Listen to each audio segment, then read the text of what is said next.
Welcome back to Matcha Know.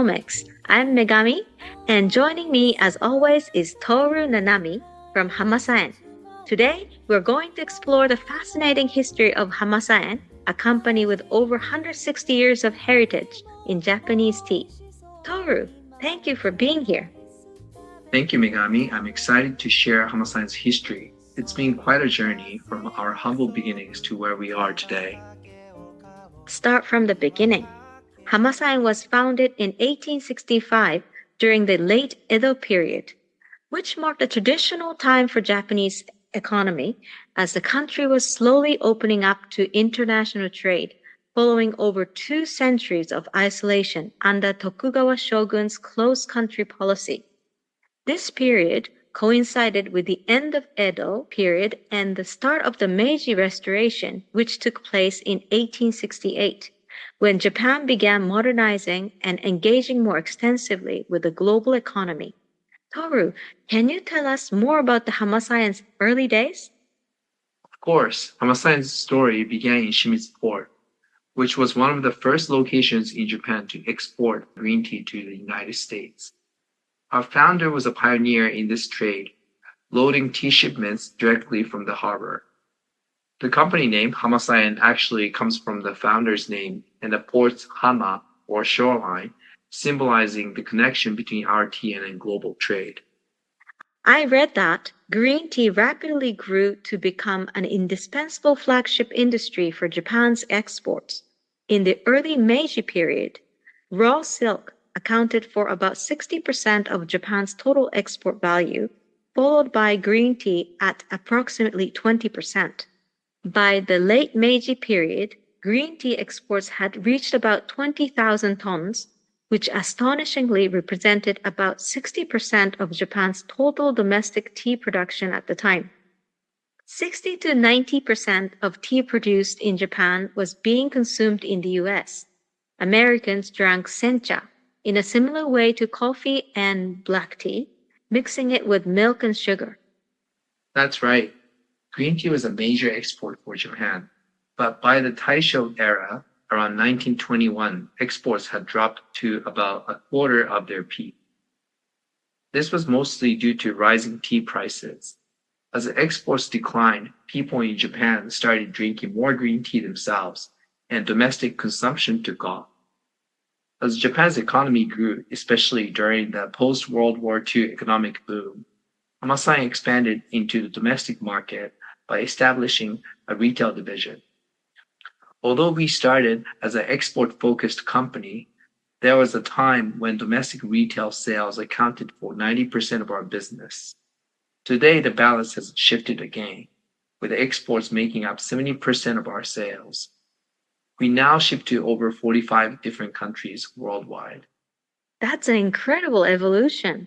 But I imagine that such a long history hasn't been without its challenges.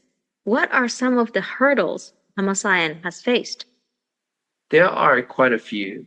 One major challenge is differentiation. Many tea companies source from similar suppliers and then create similar final products. It can be difficult to stand out in a crowded market. I can see how that would be tough. What about challenges on the production side? Unfortunately, the number of tea producers in Japan is declining. Tea farming and also trading is not as profitable as it once was, leading many farmers to retire or close their businesses. This trend threatens the sustainability of the entire industry. Yes, in my recent visit to Shizuoka, I had the opportunity to meet people involved in the tea industry and learn that some family-run tea farms are on the verge of shutting down because it's no longer economically viable for them to continue. Meanwhile, I've also heard that matcha production is expanding rapidly outside of Japan.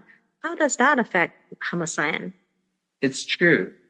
Companies like Starbucks source matcha not just from Japan, but also from China and South Korea. Meanwhile, countries like Thailand and Taiwan have started producing matcha. Just like coffee, matcha is becoming a globally produced commodity. While this creates opportunities, It also puts pressure on Japan to maintain its reputation for quality and authenticity. Given these challenges, how does Hamasa-en continue to innovate and stay ahead?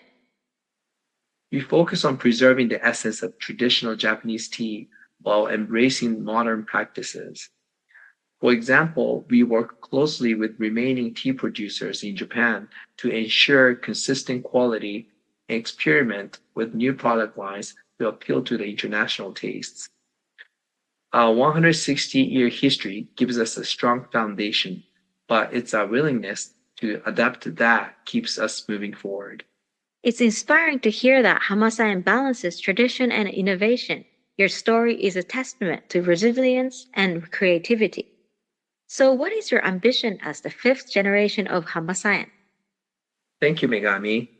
Hamasa-en's journey is a reflection of the tea industry itself, rooted in history but constantly evolving.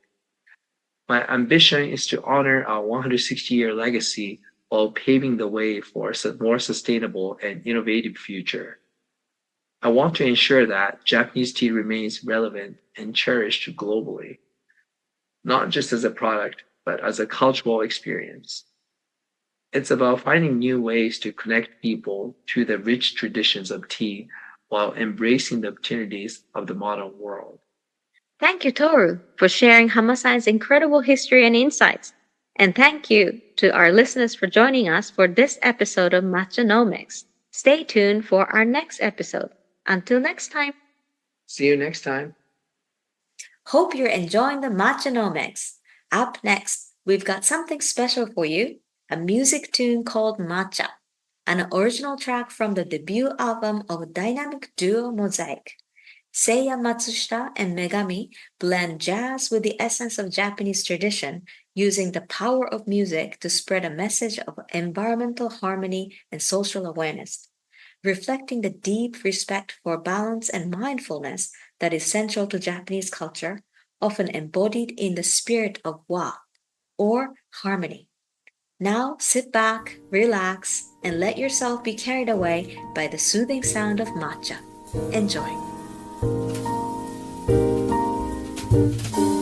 青い空と光に包まれ君は笑う初めて見た日も美味しそうに抹茶アイス食べてたねそよ風遊ぶ茶畑丘を君はかける春風にスカートなびかせながら左振り向いた緑輝く淡い恋の歌優しさと落ち着きが自然の恵み差し込む夕日ぬくもり感じ二人歌うこれから始まる甘美なストーリー今心弾ませ